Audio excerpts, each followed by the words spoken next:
No, you pass it, yeah, but I'll just tell them how it's going to be. Oh, yeah. We're live now. That's okay. Yeah. Brilliant. Good morning, everyone. Good morning. Thank you, Mike, for the warm-up. Yeah, it's all right. Just you wait till I got my comments on the minutes. Yeah, good morning, everyone, and welcome to the February meeting of the EMCCA's Audit and Governance Committee.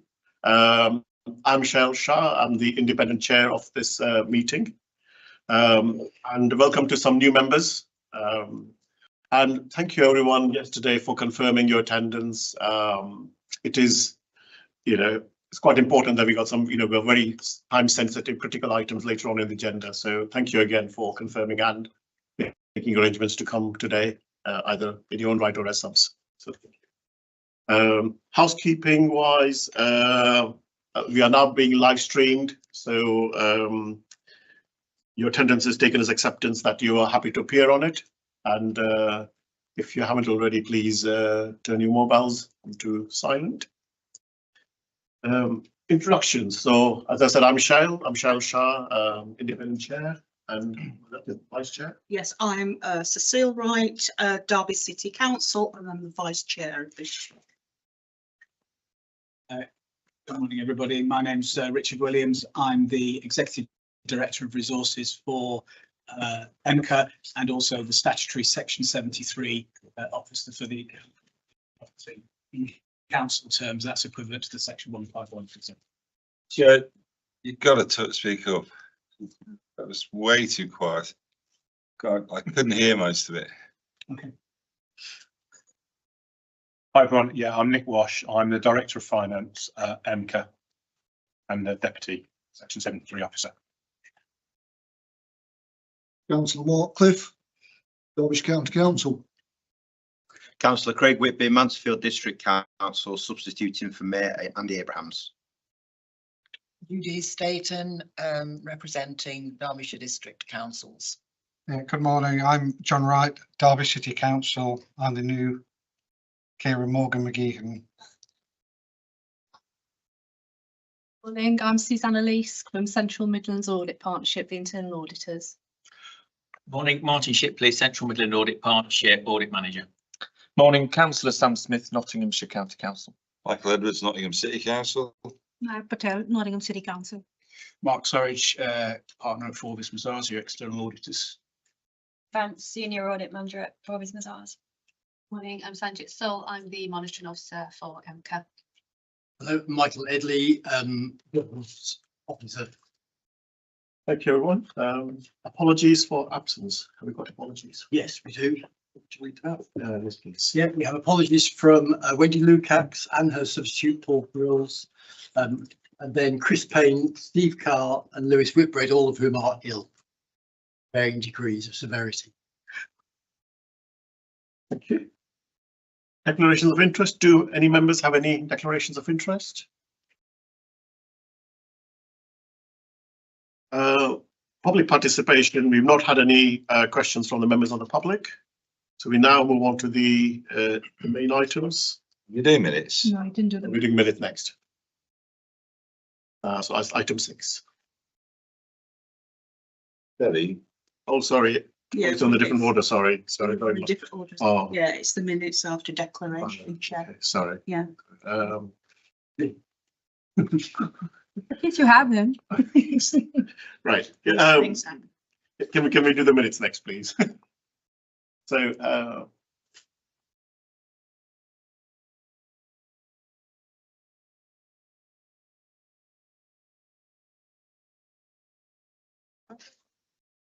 so any comments on page 1? Languages. Item 10, Chair. Item 10, okay. That's on page 2. Yeah. And item 10 is the establishment of a working group on page 3.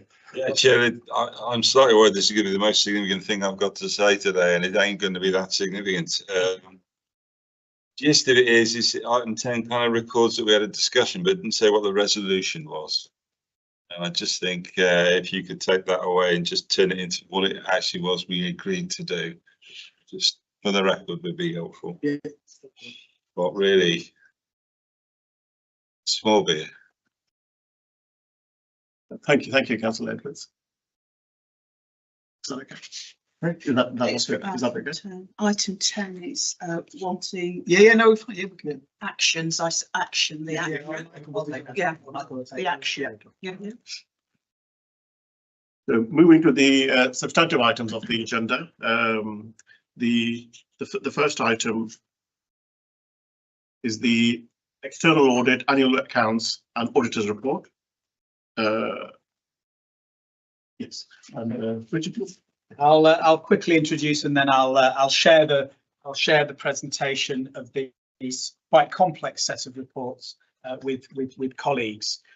So this is quite an important milestone for EMCCA, because today we're setting before you the first full year of audited accounts, so final accounts for the financial year 24-25 for EMCCA. So that was the first full year of its existence, and we will hear from Mark, our external auditor, his opinion on the veracity of those accounts. We're also publishing, and this is where the saga, and some of you who have been on the journey with us will understand the saga of this, because we were established just before the commencement of the 24-25 accounting year. We're also obliged to publish 23-24 accounts, but they only cover a 4-week period at the end of that financial year. As we present this through, this will become clear why there are two sets of accounts in front of you. And a set of accounts for the short period 23-24, essentially February 24, and then a first full year set of accounts 24-25. But because of the nature of how these things must be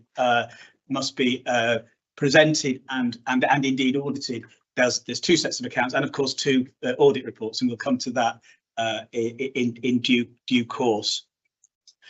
If you approve the accounts and accept the auditor's report today, we will be publishing the accounts on the authority's website this afternoon, and that will mean that for the 24-25 accounting period, we will have met what are called the statutory backstop date. So we will have met the statutory date for the publication of our accounts. And as a young and fairly young organisation, that is no mean feat in terms of all the work that has gone in through the year in preparing these accounts and then having them audited for the first time.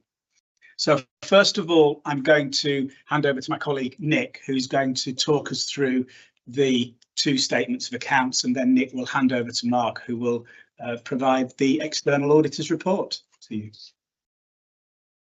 Nick. Thank you, Richard. So as Richard alluded to, it's quite a complicated pack. There's obviously the main cover report, but then there's 7 appendices which sit against that report. Appendices A and Appendix A and Appendix B are the statement of accounts for 23-24 and 24-25. Then we have appendices C, D and E, which are all the reports from our external auditors. Mark will obviously talk you through those shortly. And then finally, there's the letters of representation, which make up F and G, which essentially are an acceptance of the audit and acceptance of the statement of accounts going forwards. Now, at this stage, I do need to unfortunately make you aware of something there's a mistake in the paperwork. So out of Appendix B, we will include the auditor's report on the accounts in our statement of accounts. Unfortunately, the version that appears in the PACS version, which is on pages 55 to 58, actually references the 23-24 accounts. We've actually included the 23-24 auditor statement rather than the 24-25 statement. So actually what is on pages 55 to 58 of your PACS actually should be what is on pages 165 to 167, which is the external auditor's report on our accounts. And obviously before we publish that, we will make sure that the right information is included. So you have got that as part of the pack, the right information. It's just unfortunately in the statement of accounts document itself that's been appended, you've attached the 23-24 statement instead. So that will be completed. But apologies for that, and so we will rectify it before publishing final version. So in terms of these accounts, the 23 and 24-25 accounts have been seen by this committee back in July last year. There have been a few changes that have been made since to those accounts, well, so to the 24-25 accounts, but they are actually relatively minor. And Mark will talk more about those, what they are shortly. So section 4 of the cover report, this gives some background around the kind of process that we've gone through. So Richard mentioned that the 23-24 accounts only include a 4-week period when EMCCA commenced its operations at the start of March 24 up until the end of that financial year. Originally, it was anticipated that this 4-week period could be included in an extended set of accounts for 24-25, and work began on that basis. However, it then subsequently transpired that in actual fact, there was no statutory framework to allow that to happen. So the Secretary of State couldn't subsequently agree to that happening. So we then had to sort of retrace our steps and prepare a separate set of accounts for 23-24 just for that 4-week period. There was an implication of that then that it meant that EMCCA missed the deadline to publish its draft 23-24 accounts by the 31st of May 2024, primarily because we didn't even know we had to produce some at that point in time.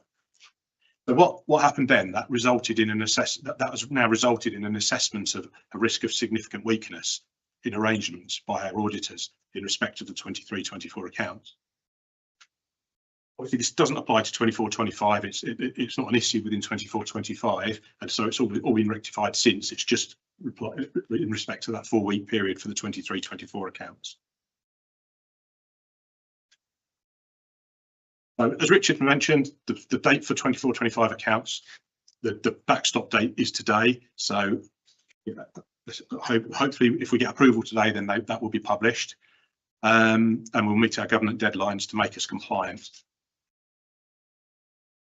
As a result of the work done by Mazars, there are some changes between the draft accounts presented and the final version. They are relatively minor. There are issues of classification relating to some things around loans, debts, cash in the early period of EMCCA's existence, rather than anything that was missed from inclusion in the accounts. Again, I suspect Mark will go through those a bit more in a moment. Sorry, Chair, just before we move on, can I ask a question on governance? So you say today is the backstop day. If we don't approve it for whatever reason, I'm not saying we're going to, but then there's no, I find that bonkers that we've gone to the day of the deadline to have this meeting, and I just want reassurance that that's not going to happen next year, because that puts us councillors in a really difficult position. If we don't approve them, you're going to get told off by the auditors again. So I just want that addressing, please, Chair, if I may, from an EMCCA governance perspective.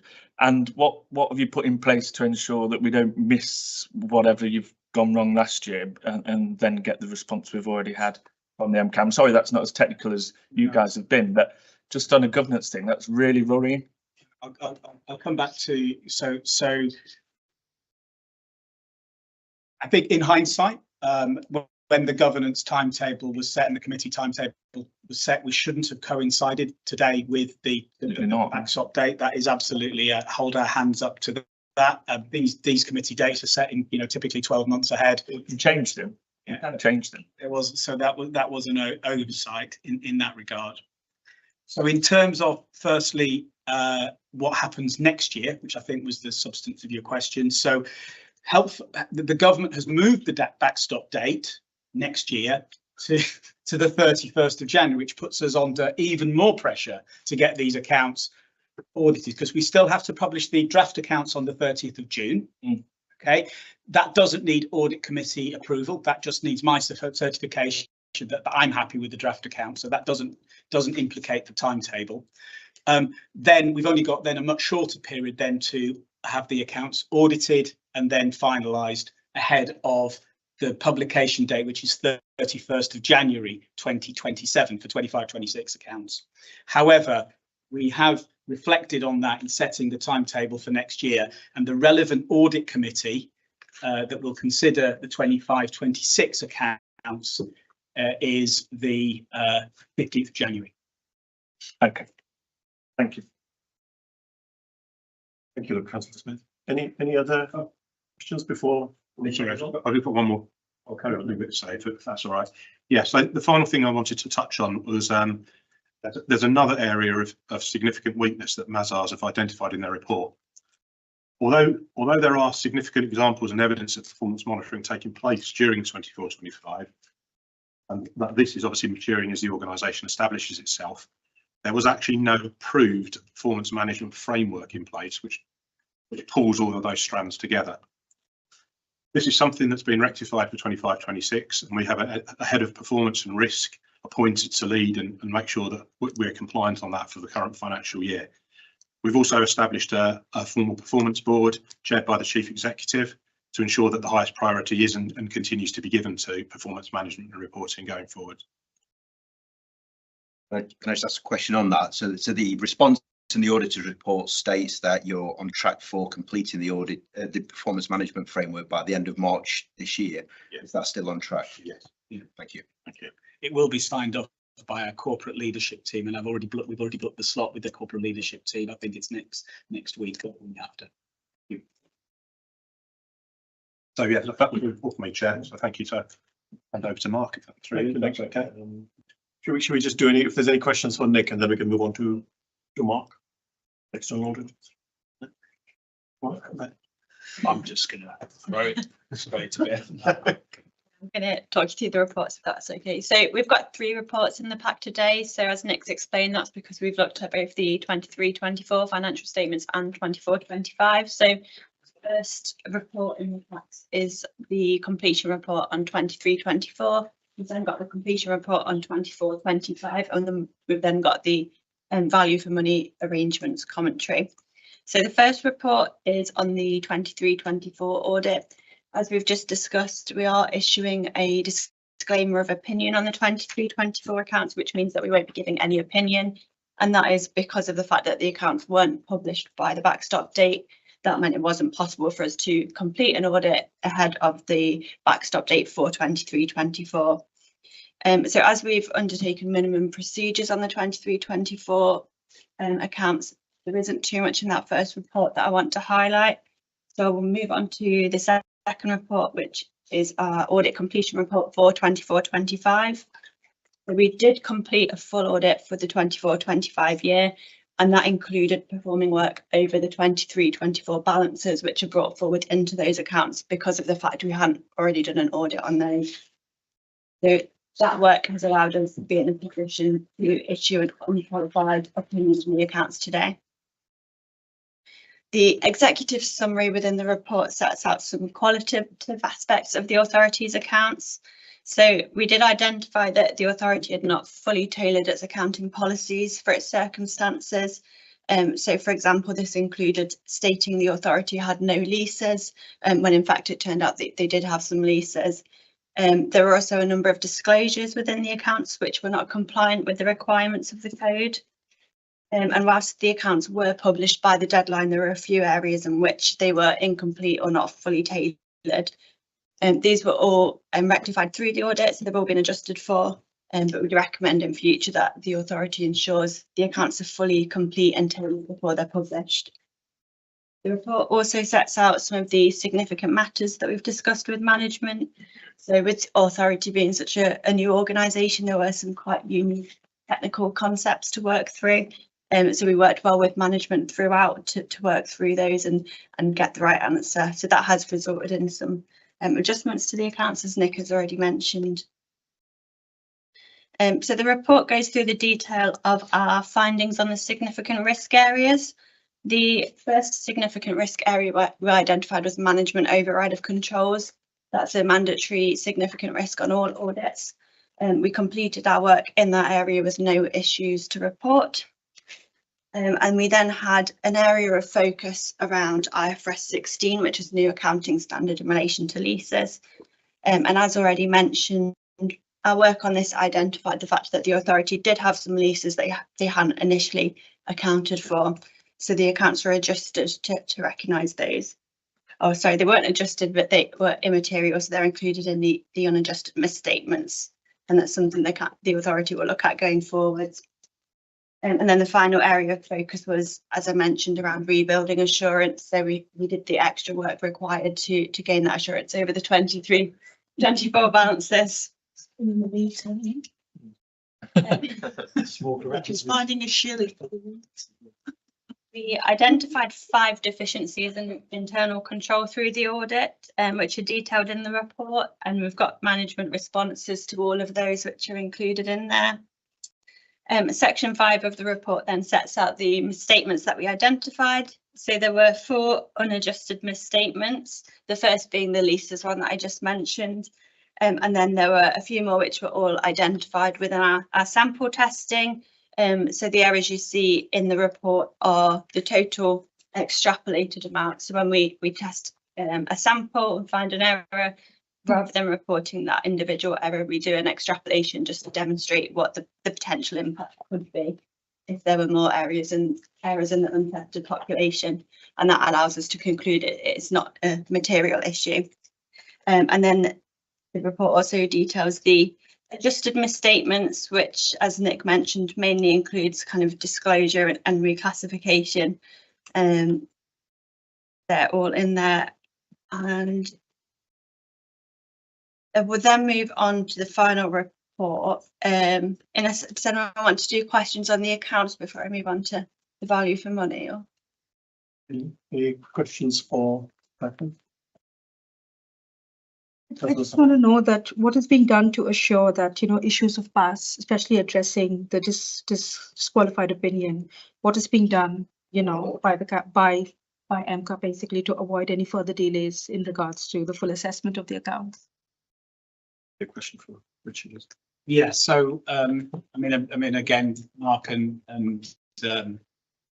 Beth and Mike want to come in here, but essentially we did find ourselves in a unique position last year in relation to having to publish 23-24 accounts rather than an extended 24-25.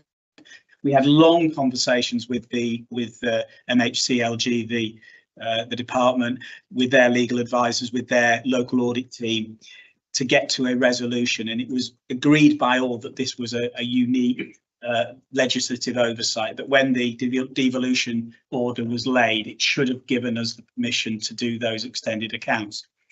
It didn't really help us, and that's why I use the word unique, because they were able to tell us a bit later, after instructing us to prepare the 2 sets of accounts, that they were able to fix that legislative oversight for the next generation of combined authorities. So at least we helped colleagues around the country in regard to that.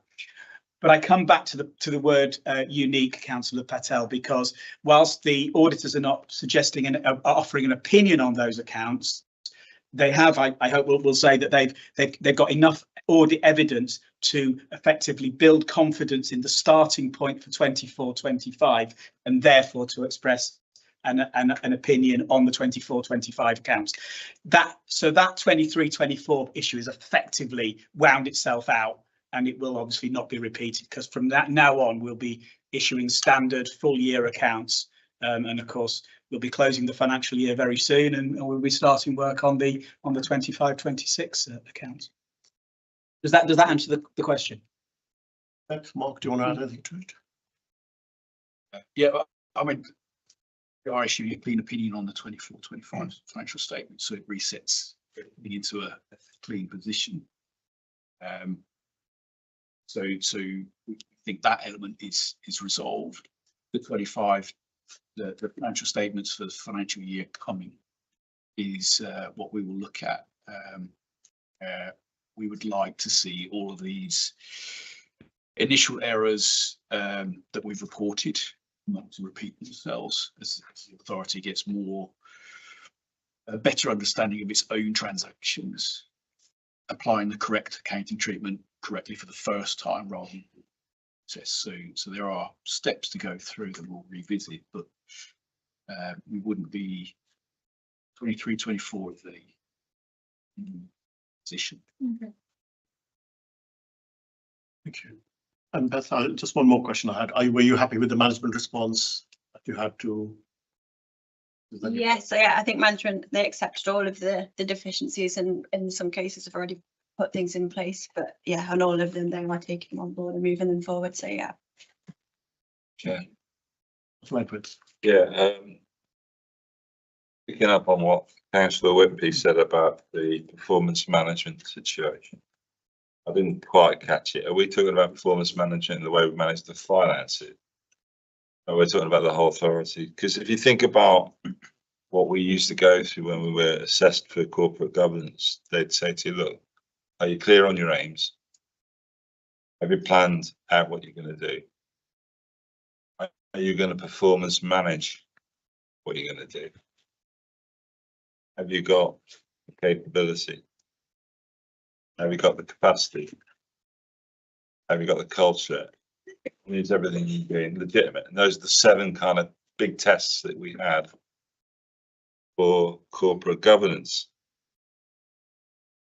But I'm a little bit surprised that we didn't spot that we hadn't got something in place for performance management. So on the other kind of things I mentioned, like capability, culture, capacity, legitimacy, are we clear that we haven't got any other holes on those forms of governance that would undermine, again, future assessment or actual activity of the authority?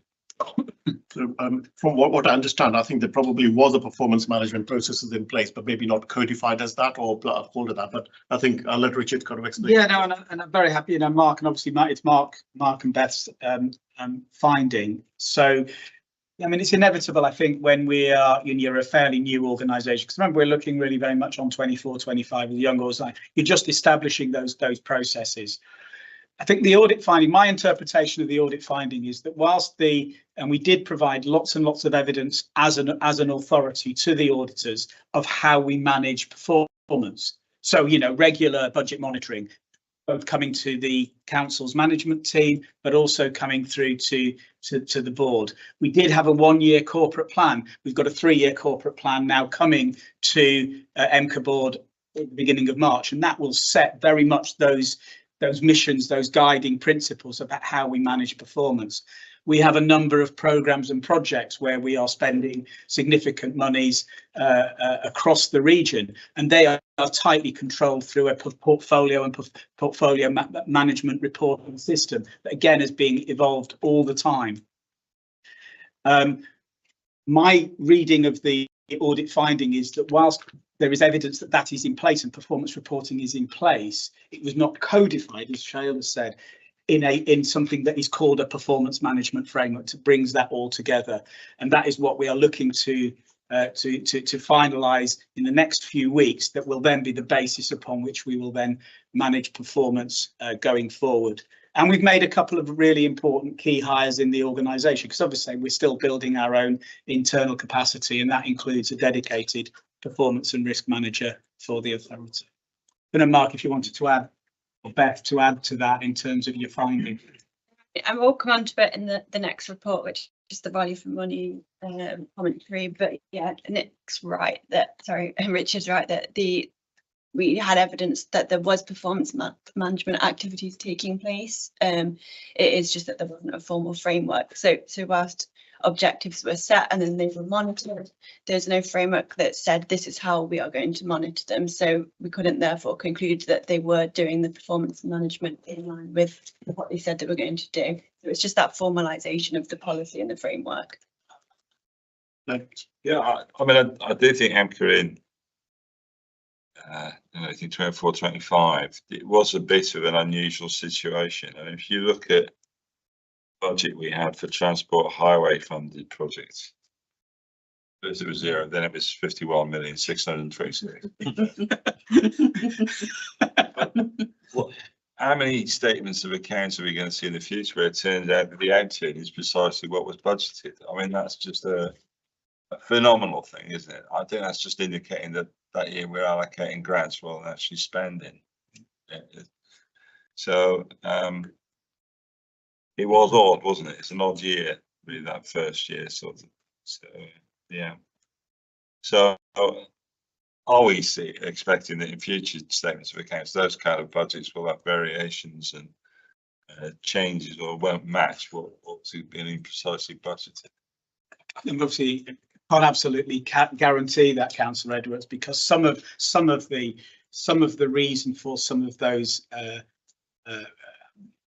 number variations that you highlight are a function of when government sort of notifies us of funding arrangements. And, you know, we're still in a situation where, for example, we took the budget to EMCCA board for 26-27. That was approved in January, but we were still awaiting some settlements. So what we're doing one of the things that Nick and I are doing to address that is to say, look, we've set the budget on our very, very best estimate as at January the 2026, including the capital programme and including the commitments around, for example, highways maintenance and so on.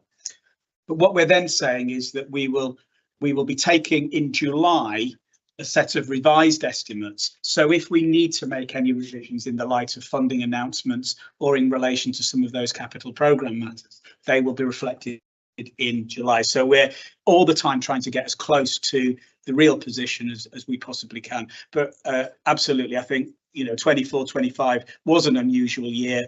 We're hoping, as we mature and as our funding stabilises, that will be, you know, less stark in future years.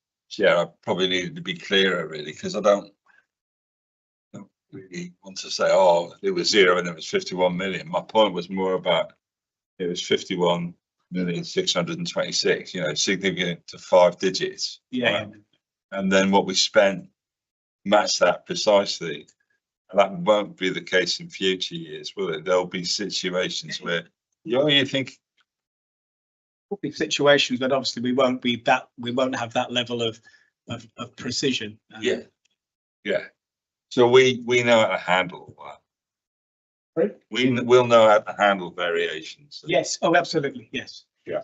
And variations obviously become more important to monitor when we are directly spending the money. Obviously, we've just become the Passenger Transport Authority, so we are directly spending that money, particularly the capital money, rather than distributing it to our constituent and non-constituent councils. And that's why you get the 51,626, because we get 51,626 in, 51,626 out. But when we're more in control of that spending, obviously it won't be quite as precise as that. Absolutely. So you're going to be ready for when you you're getting ready now. You're changing now. We are. Yeah. Okay. Thanks. There's definitely a ghost at this door. I just need to slam it. Thank you. Any more questions on that item? Then that can move on to the letters of representation.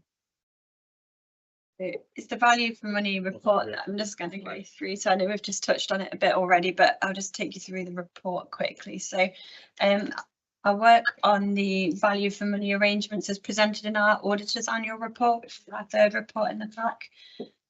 So I work on the value for money arrangements. Just to clarify, we're not giving an opinion on whether the authority does deliver value for money in terms of their decisions, but the work is around the arrangements that the authority has got in place across the 3 criteria within the report.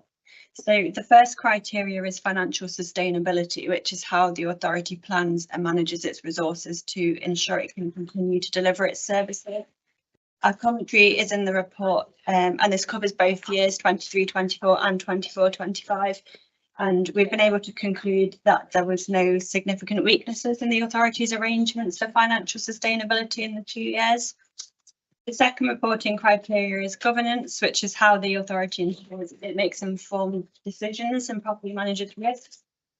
So the governance criteria, this is where we have the significant weakness that relates only to the 23-24 year that we've already spoken about. So this was around the compliance with the reporting deadlines.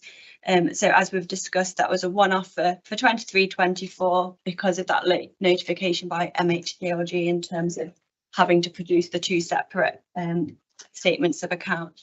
So we've had to include that for 23-24, but we have concluded that that will drop out in 24-25. Obviously, if we publish today, then that deadline will be met. So that will be cleared for 24-25. And then the final criteria is improving economy, efficiency and effectiveness, which is how the authority uses information about its costs and performance to improve the way it manages and delivers its services. So this is the criteria where we've included the significant weakness on the performance management that we've just spoken about. So again, this was just purely on the formalised framework not being in place yet. As we've just spoken about, we did have evidence that performance management had taken place, but we're just recommending that they formalise that in a framework. And as you've seen in the response, that's planned to happen by the end of 25-26. So again, going into next year's commentary, that weakness should drop out. So that was all I really wanted to flag on that report. So happy to take any questions. Any questions for Beth or Mark on the VFM side of the reports? Thank you. Then we can move on to the letters of representation. Not a lot needs to be said on them. All they are essentially is that letters that Richard signs confirming all the responsibilities and all the information that's provided, etc. The audit has been based. He's giving assurance of that, etc. And those just need to be formalised and agreed as part of this report.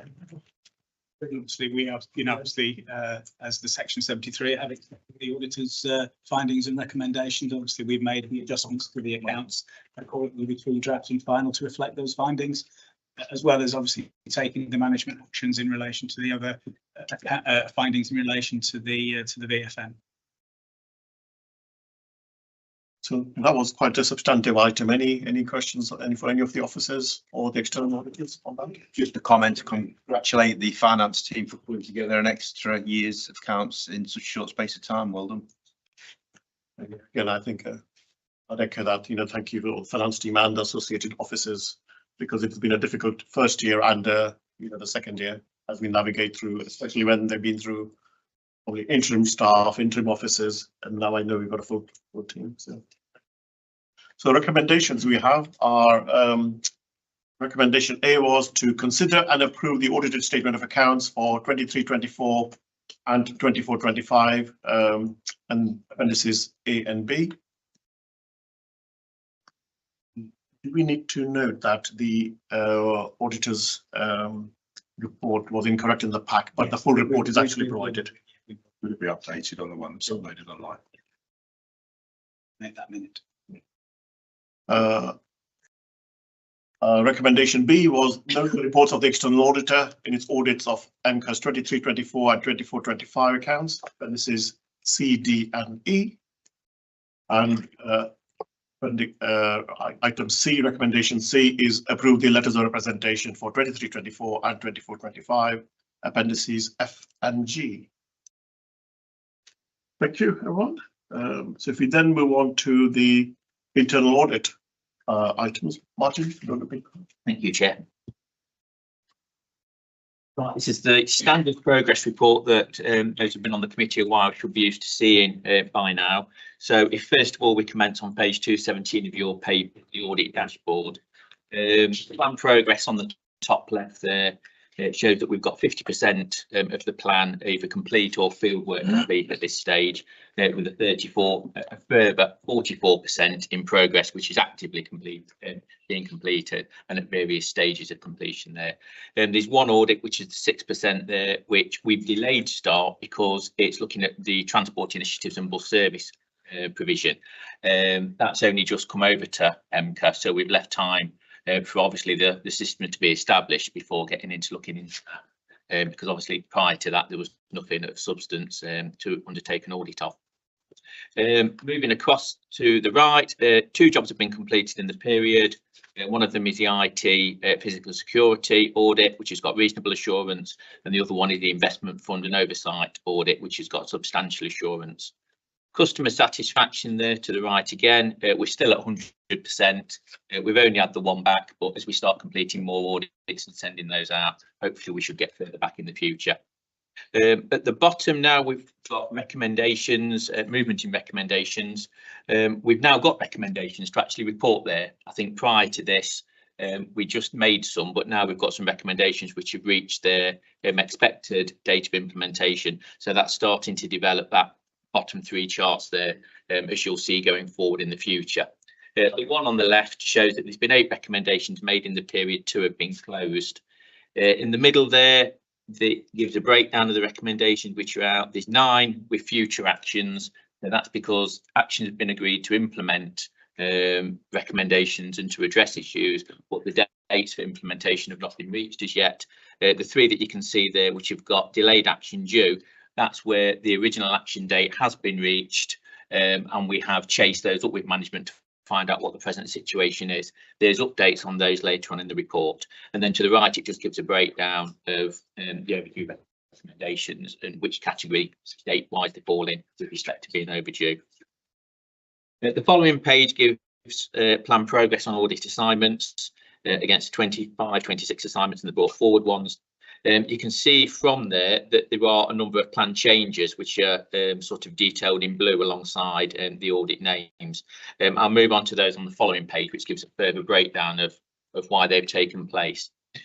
First of all, the cyber security audit and the compliance with the Procurement Act audits have been deferred into the next financial year, into 26-27. That's because the cyber security service is still presently being supplied by Nottinghamshire County Council. So until that's in-house and the service is being delivered by EMCCA themselves, again, there's very little for us to actually audit at that stage. We can take assurance from Nottinghamshire County Council while it's with them that that's being audited as part of their services accordingly. Likewise, with respect to the Procurement Act, the procurement strategy, I believe, is on the agenda later on today, shortly after my presentation. So again, until that's been agreed and had chance to become embedded within processes, there's very little for us to actually audit there. There's 2 additional audits been added into the plan this year. One of them is a skills bootcamp provider audit, which was earlier on in the financial year. I've already reported through to this committee. Another one more recently, we've added in another skills bootcamp one looking at the Wave 6 claims. Both have been probity pieces of work which have been initiated as and when emerging issues have arisen within the year. In order to facilitate those, the Adult Skills Fund audit has been removed from the plan for this year, and the transport initiatives and bus service provision audit have been combined. That's namely because the assurance I need for my internal audit opinion with respect to adult skills, I've been able to draw from the work that we've done through the 2 investigations and additional work that we're doing around the governance of that. And with respect to transport initiatives and bus service provision, again, that's the bus service provisions only just come across, and we think we can do a high level review of both those areas within the one audit, and it doesn't necessarily require 2 at this stage. What I will say with respect to that, the following paragraph there, we are planning on putting a contingency in the 26-27 audit plan next year. So should any more probity pieces of work come up, we can obviously pick up those pieces of work and undertake them without having to rearrange the plan too much. Moving on with respect to the completed audit assignments, which is on page 220 of your pack. The first one is the IT health check, which looked at the physical security. That was a reasonable assurance piece of work. There were 7 recommendations made. 3 of them were moderate risk, 4 of them are low risk, and 1 of them's already been implemented. I won't go into that too much. Agreed actions have been agreed with the officers, and they've all got future action dates. So as and when it reaches that date of, I believe, 1st of October, we'll obviously do a standard follow-up, see how implementation's going against those. The next one is the investment fund management oversight audit. That got substantial assurance overall. It was just a single recommendation rated moderate risk, and I'm pleased to tell the committee that that's already been implemented, the actions to address that. Recommendation tracking, which is probably a new section that you'll have only just seen, because as I say, we've only just got recommendations which fell into that category in order to populate that data. It shows that we've got recommendations there against the risk management framework audit and the health check audit, of which 3 of those have got delayed future action dates. A breakdown of the three there is 2 are moderate and 1 is low risk. With respect to moderate risk recommendations or anything higher, we always provide the committee once it's reached that original action date with the full information on that recommendation, so it can be actively monitored by the committee accordingly. And that's what you'll see on page 224 of your papers. Again, it shows that they've got delayed future actions, and it gives a status update comment from the officers as to what is being done against those recommendations and how the implementation of the actions is progressing. That concludes my presentation part. Does anybody have any questions? Councillor Ryan. Yeah, I've got a question in relation to the transport initiatives and bus services provision. I understand the explanation of why they can be combined. This is a audit plan for this year, and it's allocated 0% complete. I'm just wondering what you're going to achieve in this year that's going to give any meaningful response. It will certainly be a brought forward audit that we'll have to carry forward into next year. I believe we should have some progression of the field work of that for around about sort of April, May, when I need to give my opinion. I don't think it'll be concluded by then, but I'll have an indication and a flavour for how it's progressing and what's in with respect to that. I think the main reason for that was you need to wait until there's a service in place, until the service is up and running, until you've got something to look at. Previously, within the committee, we've done quite a few consultancy pieces of work, and with the consultancy pieces of work, you don't get an assurance rating. We just make we provide advice on suggested actions of what the authority could do to improve control and to mitigate risks. The committee were quite keen that we left a lot of the audits until sort of late Q3, early Q4, when the systems and services have become a lot more established, so we could actually do more in-depth audits and more probative pieces of work within those audits and provide a said assurance rating, which is why we sort of left few of them until sort of near the end of the year. That one, we could have done a consultancy piece of work at the start when it was coming over, but again, no assurance rating, and the committee were keen to get actual assurance ratings on how these pieces of on how these services are operating in practice. Right, okay. Yeah, I follow all that. Was there no, because obviously bus service provision, for example, and transport, it actually exists. It's not, you know, it's only just moved over. But did you ever consider whether you do a sort of a risk internal audit on the, you know, how they're performing and any likely issues when they're actually being, one of my concerns is that being based in Derby City, EMCCA is quite a remote organisation with very little local impact, whereas bus services, as a local councillor, I get a huge amount of feedback, and that would be my concern, is that some of the issues that are likely to continue with any service like this aren't picked up early, and we get to a situation, and I understand all the issues around the performance, you know, the issue that being done but perhaps not formal, you know, there's a risk that you know, some of the issues around bus service provision aren't going to get picked up early enough and rectified. Prior to the transfer to EMCCA, the individual bus service provision would have been part of obviously the individual constituent authorities, and they would have been in their audit plans, and they would have been picked up and audited accordingly. I can tell you for a cert that the Derby City one has been audited a few times in the past, because I've led on that audit when I used to deal with Derby City, and Susanna, who sat to the right of me now, she deals with the Place Directorate and does the risk assessments and the planning for Place Directorate within Derby City. So bus service provision would have been considered within the plan there, and obviously it's a risk-based plan, so anything which is considered the highest risk of the audits which are undertaken and picked up, so that would have been dealt with in the individual authorities at that stage. It's only when it comes across to EMCCA that we can look at it from the EMCCA's perspective of how they're managing and dealing with it.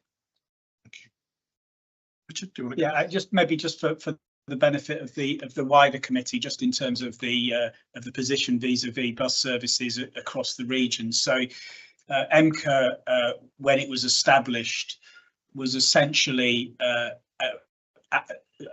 mandated to become the passenger transport authority for the region. So that was something that we had to do and we had to work on. We formally become the passenger transport authority on the 1st of April 2026. However, because of the need to have some kind of, you know, bedding in time and so on, we actually transferred all public transport services from the 4 constituent councils to EMCCA overnight on the 1st of February of this year. So we are now, for the last couple of weeks or last month or so, we have been the, you know, de facto passenger transport authority running those services. I think the assurance I can give you from a management perspective, and of course in the fullness of time we will have an audit perspective, is that, you know, we've brought across 70 members of staff who were previously doing the service. We have brought over 246 contracts, including the contracts with bus operators, to make sure that those bus services continue, etc., etc. So all of that has happened as part of the transition, which we are now bedding in, and then of course in the fullness of time will be, our arrangements will be audited. Councillor Station and then Councillor. A couple of things. Page 18, the audit plan. I think about there are only 2 currently complete. What percentage of your plan or your schedule of audits do you expect to have by the end of the financial year? I believe it will be in the region of 75%, which is below where we'd normally be, because normally we'd be aiming for 90%. But as I've said previously, the reason for that is normally we'd look to conduct the audits throughout the year, sort of in equal amount each quarter. We have deliberately, on the advice of this committee, backloaded the plan and done them late on. Saying that, I'm looking at it, I believe there's only about 6 audits that we're looking to carry forward into next year, which will be brought forward audits then, of which last year I think we carried forward 7. So we have backloaded the plan, but will probably be 1 less that we're carrying forward. So it does equate somewhat, because obviously you always have brought forward, carry forward figures and so forth, and you never ever complete all of your work on the 31st of March and then obviously start it again on the 1st of April. Well, you'd have a complete lull in time where you weren't looking at anything.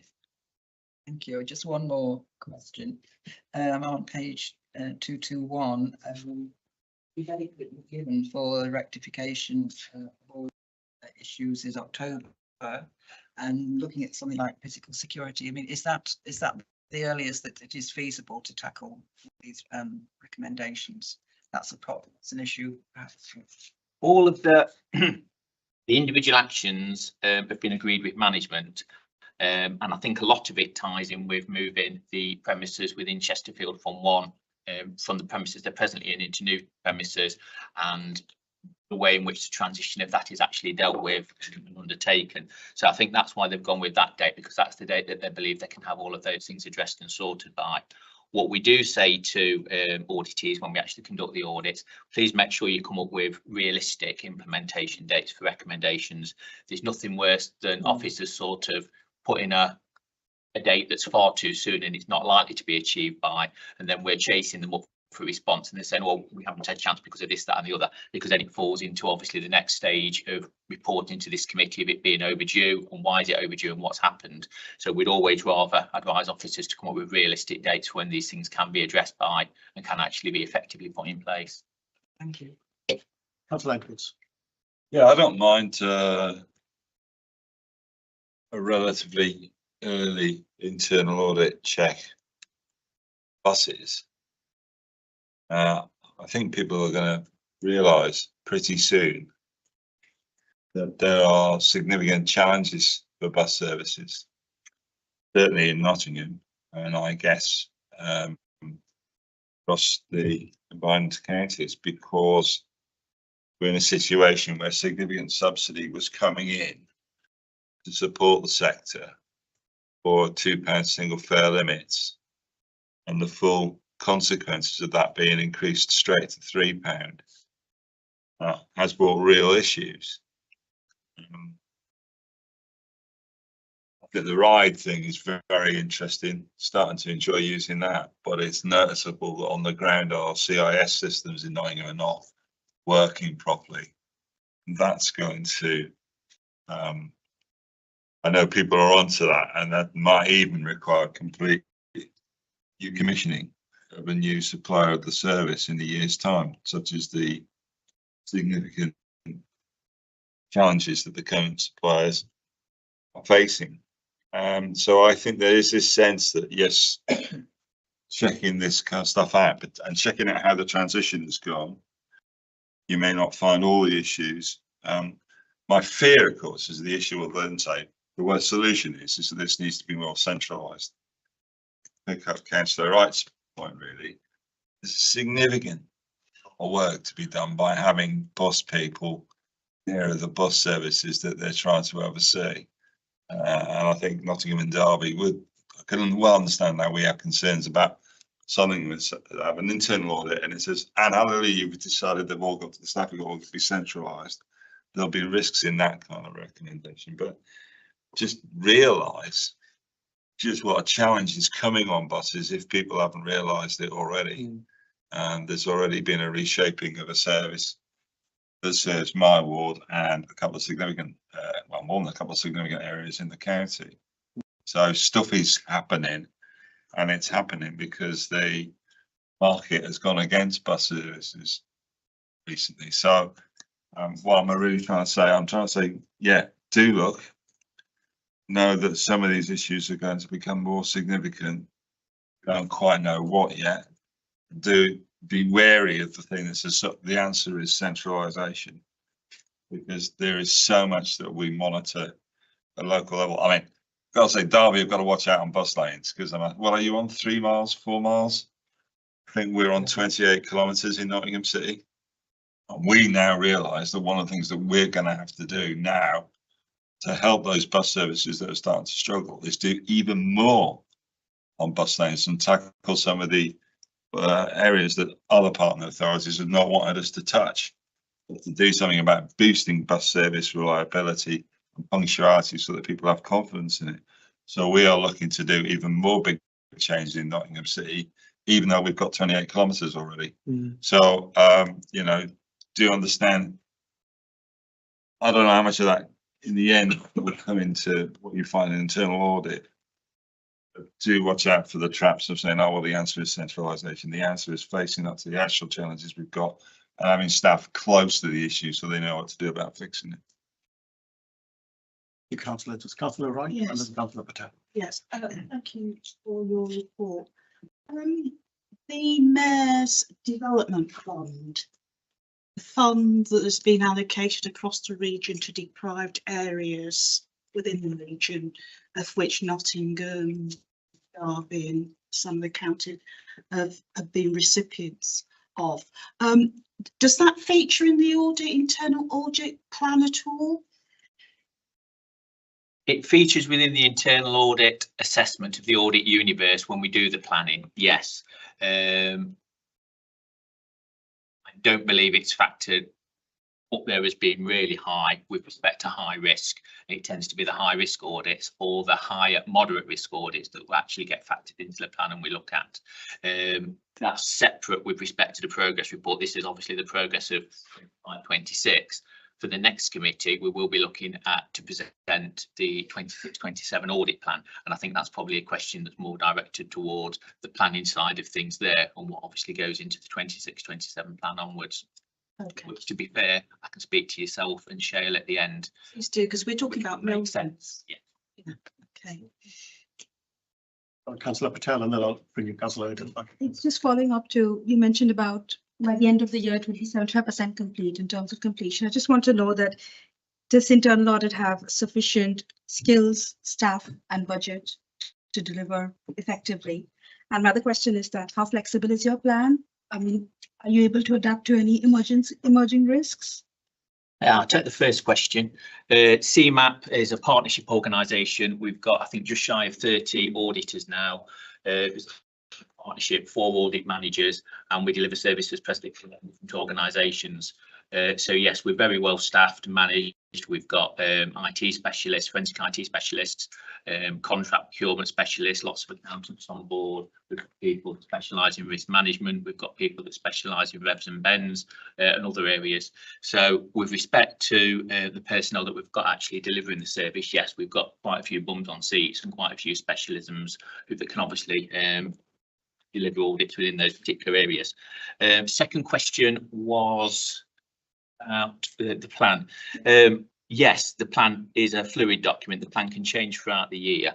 And obviously, as you can see from page 219 in this particular report, we have moved audits around in order to facilitate two probative pieces of work being brought into the plan this year, which we didn't envisage when we put the plan together right at the start of the year. So we can always, there's always that movement, and we can always look to bring additional audits in as required. We can also do additional paid audits on top of what is actually covered within the partnership, should that actually be required. So going back to the answer that you've given to the first question, how do you maintain independence and objectivity? Very easily. We are not employees of EMCCA.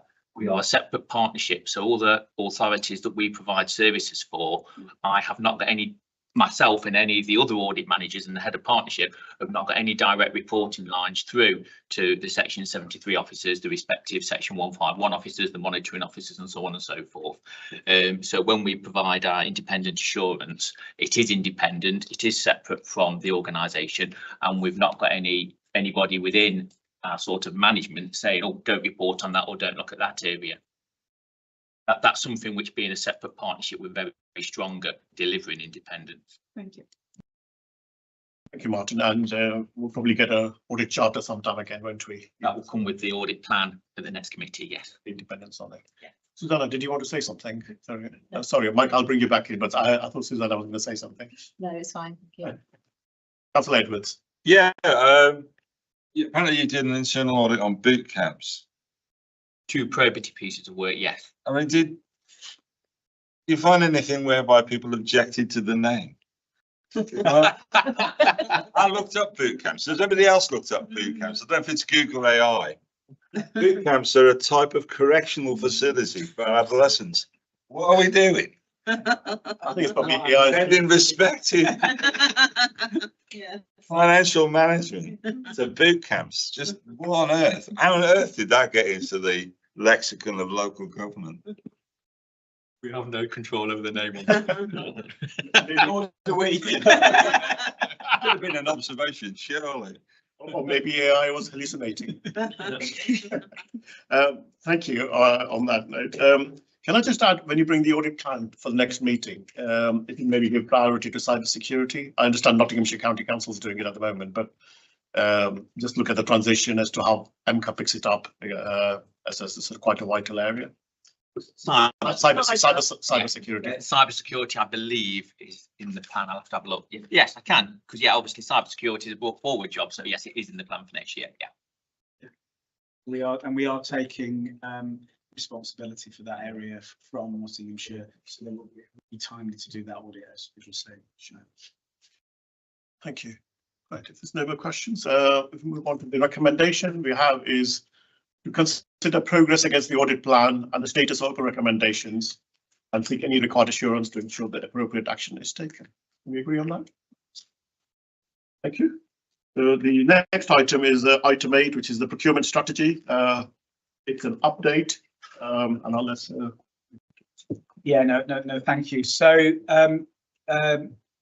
members will be aware that, and will recall that as part of our preparation for taking the proposed procurement strategy to the board at the end of January, which we did, we sent round a version of the procurement strategy that we were going to take to board around to this committee by correspondence. So we invited comments from members, and I'm pleased to say that 4 members provided some feedback to us, and we responded directly to those members. We then finalised the document that then went to EMCCA board on the 26th of January. The board approved the strategy to go out to consultation. So the document, the strategy, isn't formally adopted yet because it is within consultation at the present time. However, there was a significant debate in and around the board about the strategy. So following the board, we made a number of potential changes to the strategy that you'd previously seen. Sorry about this, a bit long-winded, but you'd previously seen. And those proposed changes are highlighted in yellow in the document that you have. And I felt it was only fair, given that we'd asked you to comment on an earlier version, to have sight of the version that we've gone out to consultation on, which includes the proposed highlighted changes. What we've then done is last week on the 18th, we issued the procurement strategy with the highlighted proposed changes out to all constituent councils and individual councils, and we sent it to your leaders and to your chief executives.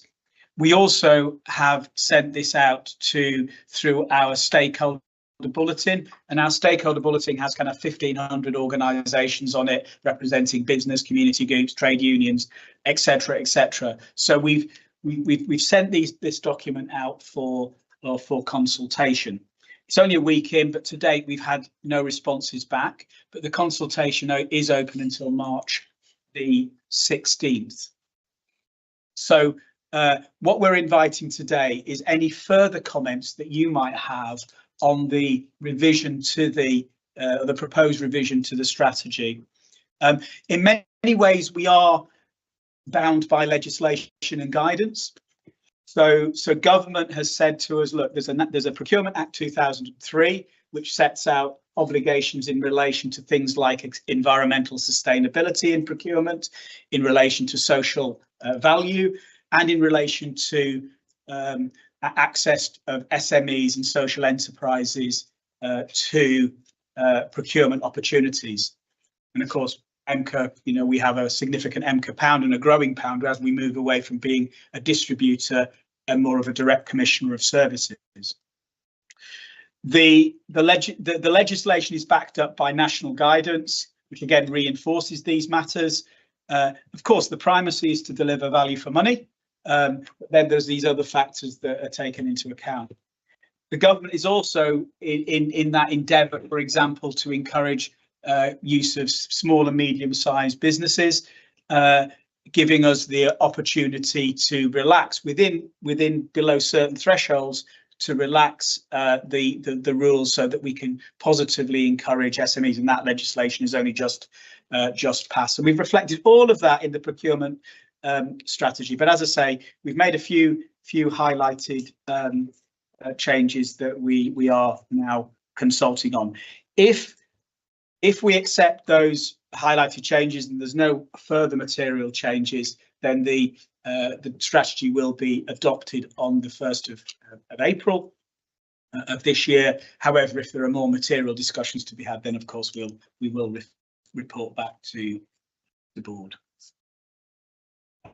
I should say just one other thing, sorry, that I should have mentioned earlier. One of the other key emphases within our procurement strategy, within the context of that statutory framework, is our encouragement of local supply chains. And we know what is called now the EMCCA pound, but actually that we have a significant spending power in the region, and we want to positively use that to encourage local supply chains where it makes sense to do so.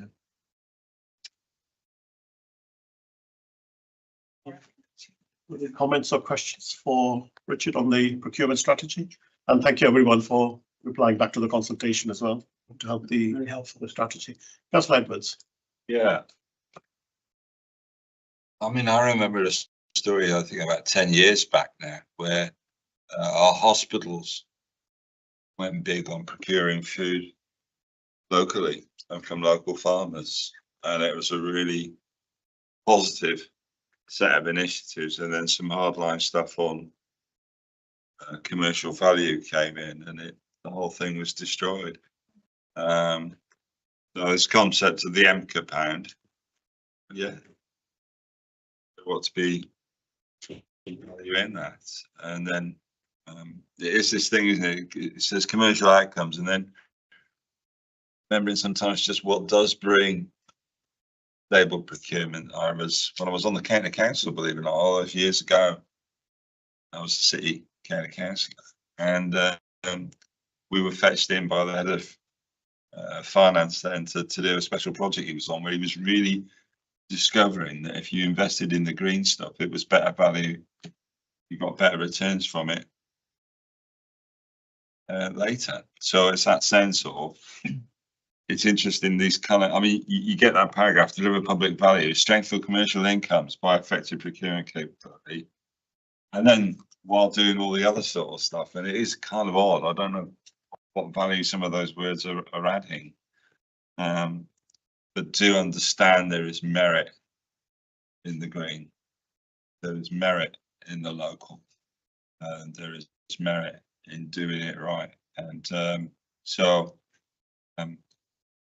I don't know that I've got too much in the end to add to that, other than to say just look out for the examples we've already had in Nottinghamshire, whereby that awareness to procurement has actually brought value that a simplistic, that ain't the cheapest approach could kill. That's me. Just to bring some caution in, really, the Nottinghamshire County Council at the moment is going through all the procurement costs at the moment, and they've skyrocketed. I think the cabinet member for finance yesterday said it's costing over £100 million, and some of the contracts that were set a long time ago have started charging the council for advertising and stuff like that, and these are businesses that are making a profit, but they're costing the taxpayer of Nottinghamshire to advertise their service that they're delivering for the council. I just think we need to be aware of that. It's not going to happen in year 1 or year 5, but as these things roll over, that's when it's going to get out of control, or could potentially get out of control. The more procurement you do, and the longer those contracts are in place. So I just think particularly page 240, where it talks about control management, that really needs to be part of that, reviewing what they're actually spending the money on and holding them to account on the delivery that the contract was set in place for, in 10 years ago, in 10 years time, if you know what I mean, because that's when things start to spiral. And as I say, it's costing Nottinghamshire County Council over £100 million now. Yeah, so yeah, and that's absolutely a valid point, and one where when we look at how we are designing how we're going to operate, because clearly we're in a quite a useful position, because we don't have that very long legacy that you've mentioned, but we have been to date largely, as has been noted earlier, distributing funds to partners, and particularly local authority partners. But as we commission more and more services directly, including the transport services that we mentioned earlier, it's really important that not only we get the procurement right, that we recognise that when it doesn't end when we make the procurement and we've signed the contract, actually there's a huge task then involved to make sure that our contract management arrangements are really sound as well. Yep. That is something that we are very focused on in terms as we build our capacity and capability in the organisation. It's not just about the upfront procurement, it's also about the ongoing. Yeah, absolutely. Thank you, Councillor. I was just going to say, a good contracts register and monitoring of that is probably very essential, isn't it? Absolutely. Where when contracts are coming to an end or lapse. Yeah. If there's no more questions, the recommendations we have are 2 recommendations. Recommendation A is note the new version of the procurement strategy and the amendments that have been incorporated into it. Recommendation 2 is to provide any feedback on this new version to the interim head of procurement consideration in the next version of the procurement strategy as indicated in section 3.1 below. Agree with that? Thank you.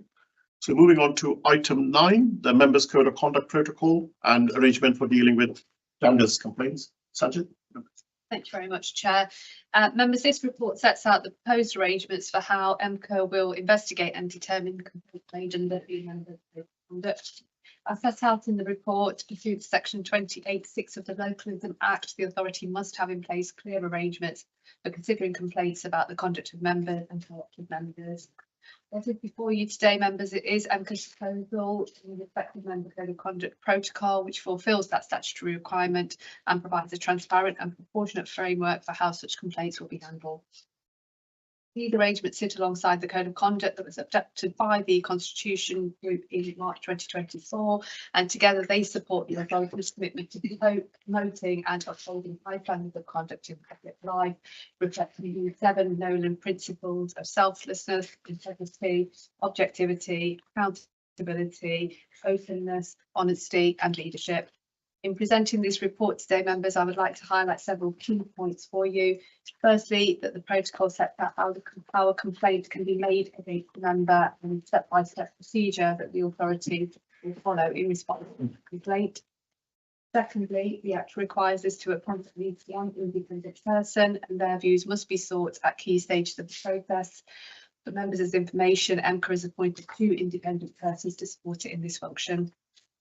Thirdly, while the monitoring officer oversees the process, the protocol recognises that in certain circumstances, for example, where there could be a conflict of interest, these responsibilities may be delegated to an appropriate officer, including a deputy monitoring officer. Members, a central principle of the arrangements is proportionality, and the protocol makes it clear that informal resolution should always be considered when issuing a formal investigation. Examples of informal resolution include apology, training, mediation, or other actions deemed appropriate by the monitoring officer. These routes remain available at any stage of the process.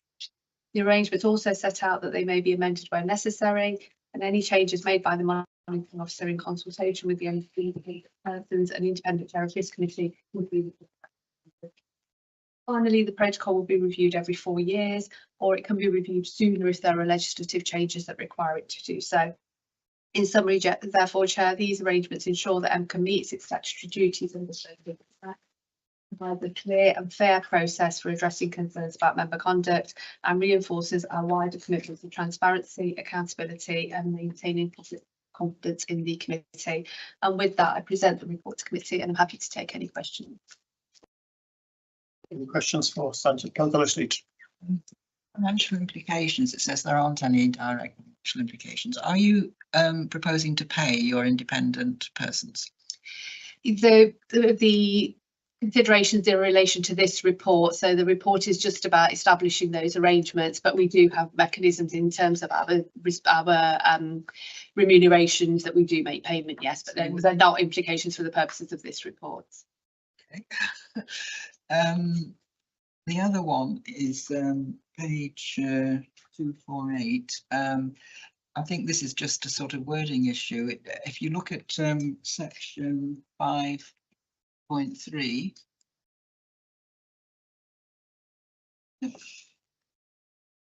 and it's talking, I'm in 1.1, and it's talking about what for the purposes of the Code of Conduct a member means, and it goes on to talk about co-opted members, and then at the end of that paragraph it says that and who is entitled to vote. And so does that the last part of 1.1 in Appendix A, yeah.